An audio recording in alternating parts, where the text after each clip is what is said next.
And I asked him, and I think the answer was really equally amazing. And I want you to hear it from his mouth. Prime Minister, why did you throw it? Why did you leave? You had a wonderful life, you know, nice house, big cars, and you're ahead of a country of 100 million people. That's wonderful. I love that. And by doing so, I think the last only 15 years that every African understand that this country has robust, fast economic growth in the continent. Even last week in the spring meeting of IMF, I came to understand the report shows that Ethiopia is the fastest growing economy, again in Africa, with 8.5% growth annually. Yeah, I think this has been an inspiration for many African countries that it's possible to grow very fast. But this growth has to be shared, equitable, and sustained.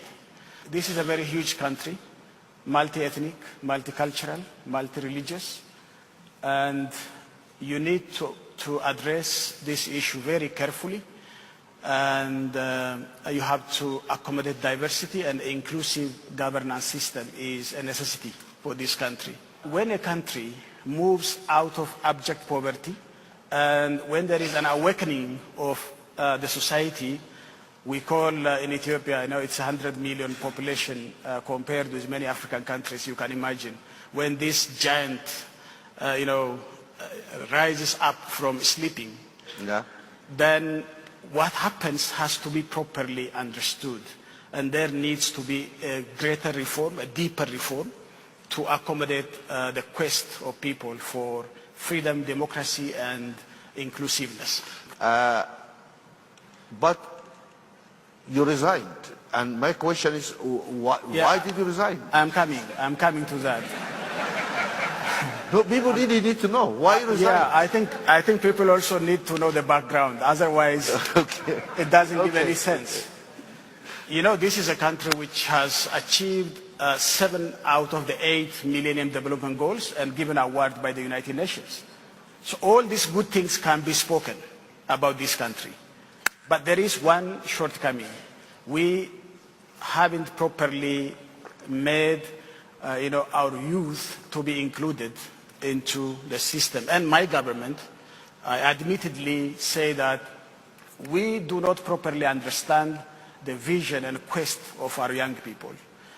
And, we focused also on human resource development in order to address the skill gap. And, 18 years ago, we did have only 2 universities, but now we have 50 public universities, which is huge leap. And every year we have hundreds of thousands of graduates coming out of these universities. We have around 700 million technical and vocational colleges. That doesn't include the private sector. There are hundreds of private sector universities and colleges. And added, we have more than 500,000 graduates coming every year. And even though our economy has grown very fast, it has very less capacity to accommodate. But that's all great. Still, why you leave? Yes. So then I said, we have a problem of inclusiveness. We have a problem of addressing, multi-ethnic society. We have a problem of attitude. My party has been in a communist mentality, but we are now a free market economy and a democratic multi-party democracy. There is a need for deep reform. So I said, I have to set aside myself in order to force this deep reform.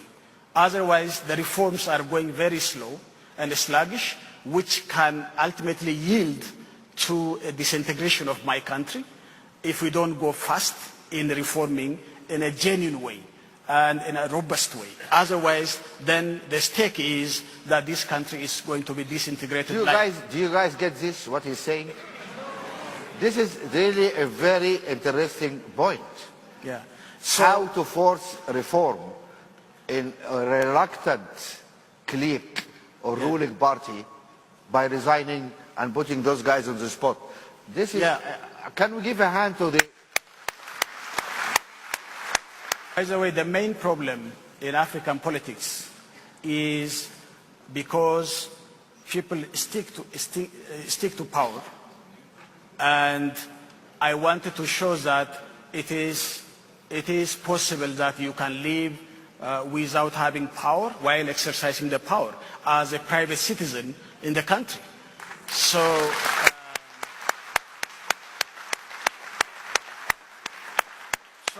there is no need to cling to power. I am professional.